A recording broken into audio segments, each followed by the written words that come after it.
दोस्तों, आप सभी का स्वागत है। आज हम चर्चा करेंगे रूस यूक्रेन विवाद पर और वहाँ चल रहे वर्तमान युद्ध पर। जैसा कि आप में से ज़्यादातर लोगों को जानकारी होगी कि रूस और यूक्रेन के बीच में युद्ध चल रहा है और युद्ध के साथ वार्ता भी चल रही है। इसका अंजाम क्या होगा ये किसी को नहीं पता, लेकिन घटनाक्रम निरंतर चल रहा है। आज हम इस पर विचार करेंगे कि ये चीज़ें यहाँ तक कैसे आईं और इनका क्या असर होगा। रूस के द्वारा आक्रमण की शुरुआत 24 फरवरी 2022 को की गई थी। उसने इसे स्पेशल मिलिट्री ऑपरेशन का नाम दिया था और इसका लक्ष्य यूक्रेन का विसैन्यीकरण था, लेकिन रूस ने साथ ही ये भी स्पष्ट किया कि वो केवल यूक्रेन का विसैन्यीकरण चाहता है। यूक्रेन पर कब्जा जमाना उसका लक्ष्य नहीं है, वो केवल अपने सामरिक हितों को पूरा करना चाहता है। अगर हम आक्रमण के पीछे के कारण के विचार को करेंगे तो बहुत सारे कारण सामने आते हैं, लेकिन मूल कारण है जो रूस की जाति है, रूसी बोलने वाले लोग हैं, स्लाव जाति है, उसके एकीकरण का भाव। रूस के अंदर ये मानना है कि रूस जो देश है वो सभी रूसी बोलने वाले लोगों, स्लाव लोगों का प्रतिनिधि देश है और इसलिए कहीं भी यदि रूसी व्यक्ति है तो उसकी रक्षा करना, उसे अपने साथ मिलाना उसका एक कर्तव्य है। जो ये स्लाव जाति के एकीकरण का भाव है, इसकी तुलना पुराने समय के जर्मन जाति के एकीकरण के भाव से की जा सकती है, परंतु उसका अंत बहुत भयावह हुआ था। हिटलर ने जर्मन जाति के एकीकरण के लिए ऑस्ट्रिया पर आक्रमण किया, पोलैंड पर आक्रमण किया, जिसका परिणाम द्वितीय विश्व युद्ध के रूप में सबके सामने आया था। पुतिन ने अभी जो भाषण दिया है उसमें उन्होंने यूक्रेन को राष्ट्र मानने से ही इनकार कर दिया है। उनका कहना है कि ये एक प्रशासनिक इकाई थी जिसकी रचना लेनिन द्वारा की गई थी।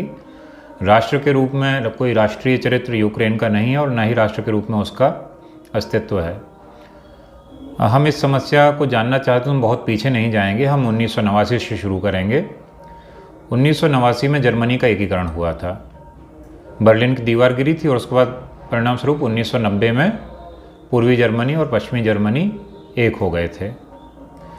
जब पूर्वी जर्मनी और पश्चिमी जर्मनी एक हुए तो उस समय पूर्व और पश्चिम के बीच, मतलब रूस और अमेरिका के बीच, ये एक समझ विकसित हुई थी कि नाटो का विस्तार पूर्व की ओर और अधिक नहीं किया जाएगा।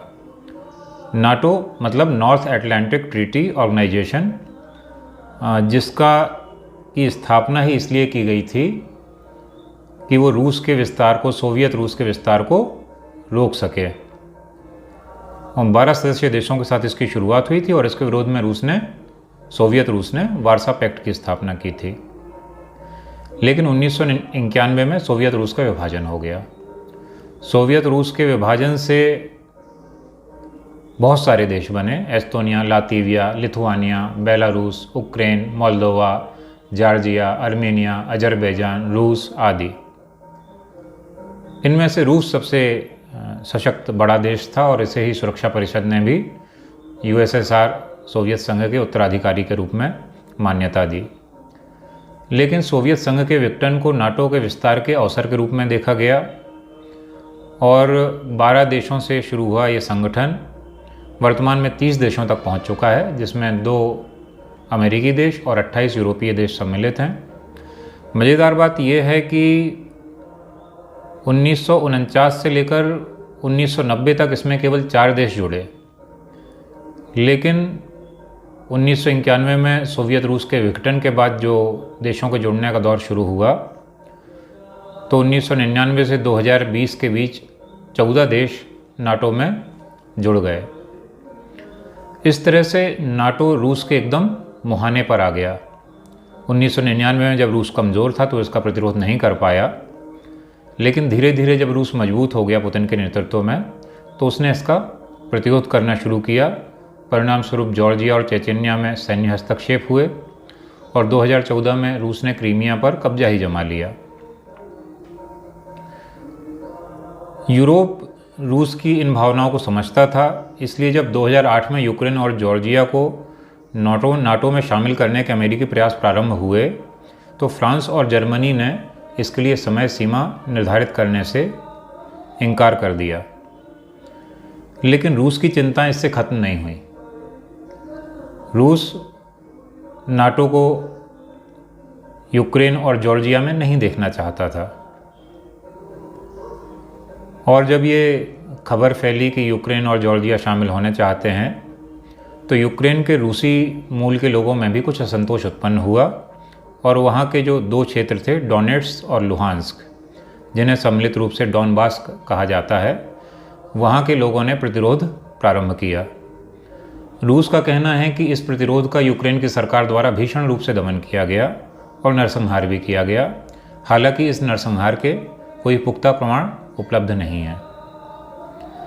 जब रूस को ये लगने लगा कि यूक्रेन अब नाटो में शामिल हो ही जाएगा, तो रूस को अपने हस्तक्षेप अनिवार्य लगा। लेकिन अंतर्राष्ट्रीय राजनीति में आप किसी संप्रभु देश में यूं ही सेना नहीं भेज सकते। उसके लिए कुछ मर्यादाओं का पालन करना होता है, कुछ नियमों का पालन करना होता है। इसीलिए रूस ने पहले डोनेट्स्क और लुहांस्क की स्वतंत्रता को मान्यता दी, और जब इन्हें स्वतंत्र देश के रूप में मान्यता मिल गई तो इन्होंने स्वतंत्र देश के रूप में रूस से सैनिक सहयोग मांगा, और रूस ने अपनी सेना इन दोनों देशों में भेज दी, और इनकी रक्षा के लिए 24 फरवरी 2022 से रूस और यूक्रेन के बीच में युद्ध शुरू हो गया। इस युद्ध के विरुद्ध दुनिया में प्रतिक्रिया तो होनी ही थी, और भीषण प्रतिक्रिया हुई। एक तरफ नाटो और उसके सहयोगी देश थे जिन्होंने प्रतिबंध लगाए, दूसरी तरफ भारत, पाकिस्तान और श्रीलंका जैसे देश थे जो ना प्रबल विरोध कर सकते थे, ना समर्थन कर सकते थे, और उसके बाद चीन था जिसने रूस के सामरिक हितों के अनुकूल इस पूरे अभियान में रूस का पर्याप्त समर्थन किया। जो विरोधी देश थे, अमेरिका और नाटो, उन्होंने भी एक चीज़ तय कर ली कि वो प्रतिबंध लगाएंगे, हथियार भी देंगे, लेकिन अपनी सेना यूक्रेन नहीं भेजेंगे, क्योंकि यूक्रेन में सेना भेजने का परिणाम होता नाटो और रूस के बीच सीधा युद्ध, और न तो अमेरिका और न ही यूरोप अभी रूस से युद्ध करना चाहते हैं। ऐसे में एकमात्र विकल्प आर्थिक और तकनीकी प्रतिबंधों का था। इसलिए European union, America, Japan, New Zealand, Canada, Australia ने मिलकर रूस पर भांति भांति के प्रतिबंध लगाए। इन्होंने रूस के बैंकों को प्रतिबंधित किया, रूस की कंपनियों को प्रतिबंधित किया, रूस और बेलारूस के प्रतिष्ठित कारोबारी व्यक्तियों को प्रतिबंधित किया, संवेदनशील तकनीक के निर्यात पर प्रतिबंध लगाए। जर्मनी ने तो गैस पाइपलाइन नॉर्ड स्ट्रीम 2 का सर्टिफिकेशन भी रोक दिया। इसके अलावा जो इंटरनेशनल पेमेंट सिस्टम है, Swift, society for world wide inter banking financial telecommunication, इसकी सदस्यता से रूसी कंपनियों और वित्तीय संस्थानों को बाहर निकालने की भी बात की गई। कुछ संस्थानों को बाहर निकाला भी गया है। स्विफ्ट 11,000 वित्तीय संस्थाओं का संगठन है। इसमें सबसे ज़्यादा अमेरिकी कंपनियां हैं, लेकिन उसके बाद रूस की वित्तीय कंपनियां और संगठन हैं। तो अगर रूस को इससे निकाला जाता है तो इससे केवल रूस को नहीं बल्कि स्विफ्ट को भी घाटा होगा। अब सवाल उठता है कि रूस पर लगाए गए इन प्रतिबंधों का परिणाम क्या होगा, असर क्या होगा। तो पहले बात करें कि जिसने प्रतिबंध लगाए हैं उस पर क्या असर होगा। अमेरिका बहुत दूर बैठा सारा खेल देखता है, उस पर कोई खास असर नहीं होगा। लेकिन यूरोप अपनी गैस की 39% 39% आवश्यकताओं की पूर्ति के लिए रूस पर बेस्ड है। 30% तेल भी वो रूस से मंगाता है। इसलिए अगर सारे प्रतिबंधों को पूरी ताकत से लागू किया गया तो यूरोप में ऊर्जा की कमी होने की पूरी संभावना रहेगी। खासतौर से मध्य और पूर्वी यूरोपीय देश अपनी गैस आवश्यकता की 100% गैस रूस से लेते हैं। यहाँ बहुत ज़्यादा प्रभाव पड़ेगा। जहाँ तक रूस पर प्रभाव पड़ने की बात है तो रूस पूरी तैयारी के साथ उतरा है। हमारे देश में करंट अकाउंट डिफिसिट की परंपरा है, घाटे में चलती है सरकार, लेकिन रूस की सरकार काफ़ी समय से करंट अकाउंट सरप्लस में चल रही है। वहाँ का जीडीपी टू डेट रेशियो 18% है, जो कि अमेरिका जैसे देशों के लिए 100% से अधिक है। विदेशी मुद्रा भंडार पर्याप्त है और इसके अलावा रूस की कष्ट सहने की क्षमता यूरोपीय देशों की तुलना में बहुत अधिक है। 1989 में जब रूबल की कीमत डॉलर की तुलना में बहुत अधिक गिर गई थी, उस संकट से रूस उभरा था। 2008 की वैश्विक मंदी रूस ने झेली। उसके बाद जब 2014 में क्रीमिया पर रूस ने कब्जा किया था, तो उसके बाद भांति भांति के प्रतिबंध लगाए गए। उसके बाद कोरोना आ गया तो तेल की कीमतें गिर गईं, जिसके सहारे रूस की अर्थव्यवस्था चलती है। परंतु इस सब के बाद भी रूस संभल गया। तो इन प्रतिबंधों से निपटने के लिए रूस को कोई विशेष संकट नहीं आना चाहिए। रूस को संकट आ सकता है केवल तब जब तेल और गैस की कीमतें बहुत ज़्यादा गिर जाएं।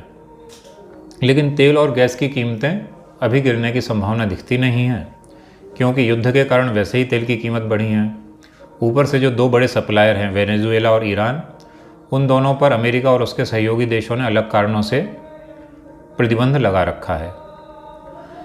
दोस्तों, इस लड़ाई का और इन प्रतिबंधों का प्रभाव रूस अमेरिका पर क्या पड़ेगा ना पड़े वो अलग बात है, लेकिन इसका जो बहुत बुरा प्रभाव एक चीज़ पर पड़ने वाला है वो है नाभिकीय अस्त्रों से निशस्त्रीकरण के प्रयास।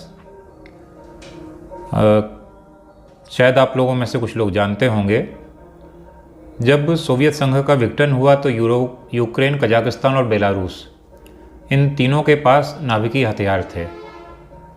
लेकिन 1994 में बुडापेस्ट अकॉर्ड हुआ और बुडापेस्ट अकॉर्ड में अमेरिका, रूस और ब्रिटेन ने बेलारूस, कजाकिस्तान और यूक्रेन की सुरक्षा की गारंटी दी और इन देशों ने अपने नाभिकीय अस्त्र छोड़ दिए।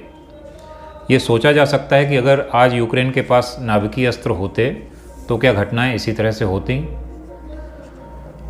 यूक्रेन में रूस के हस्तक्षेप के बाद ये बहुत मुश्किल है कि कोई भी देश अपने नाभिकीय अस्त्र स्वेच्छा से त्यागे। अब हम अपने देश पर आते हैं कि भारत पर इस पूरे प्रकरण का क्या असर होगा। जहाँ तक तेल आयात की बात है, रूस से भारत का तेल आयात बहुत कम है और जितना तेल आयातित होता है उसे आसानी से प्रतिस्थापित किया जा सकता है। सूरजमुखी का तेल और उर्वरक, ये दो बड़ी मदें हैं जहाँ से भारत रूस से आयात करता है और इनका प्रतिस्थापन आसान नहीं होगा। जहाँ तक निर्यात की बात है तो हमारे कुल निर्यात का 1% से भी कम निर्यात हम रूस को करते हैं, इसलिए निर्यात में भी विशेष प्रभाव नहीं पड़ना चाहिए। जो सबसे ज़्यादा भारत प्रभावित होगा वो दो चीज़ों में प्रभावित होगा। एक, हमारी सेना रूस पर अत्यधिक निर्भर है। हमारी वायुसेना लगभग 70% निर्भरता हमारी वायुसेना की रूस पर है। इसी प्रकार थल सेना और जल सेना भी रूस पर अत्यधिक निर्भर है और इस युद्ध के कारण जो तेल की कीमतें बढ़ेंगी वो भारत को बहुत बुरी तरह से प्रभावित करेंगी, क्योंकि हमारे बजट में जो बजट अनुमान हमने लगाए थे वो $76 प्रति बैरल के अनुसार लगाए थे और अब कीमतें $105 प्रति बैरल पहुंच चुकी हैं। तो निश्चित रूप से तेल की कीमत के बारे में हमारे सारे बजट अनुमान ध्वस्त होने वाले हैं। अब सवाल उठता है कि भारत की इस युद्ध पर क्या प्रतिक्रिया रही। तो भारत ने बड़ी संयमित प्रतिक्रिया दी है।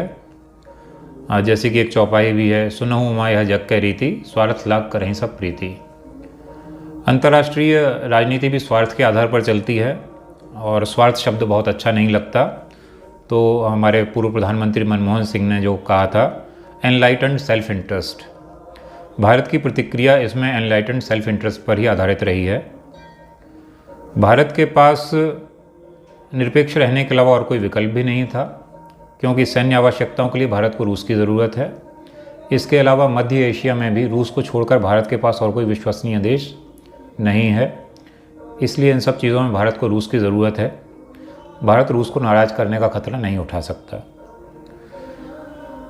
दूसरी तरफ अगर हिंद महासागर को देखें तो हिंद महासागर में चीन की आक्रामकता लगातार बढ़ती जा रही है और उस आक्रामकता को काउंटर करने के लिए हमें अमेरिका के सहयोग की ज़रूरत है, क्वाड के सहयोग की ज़रूरत है।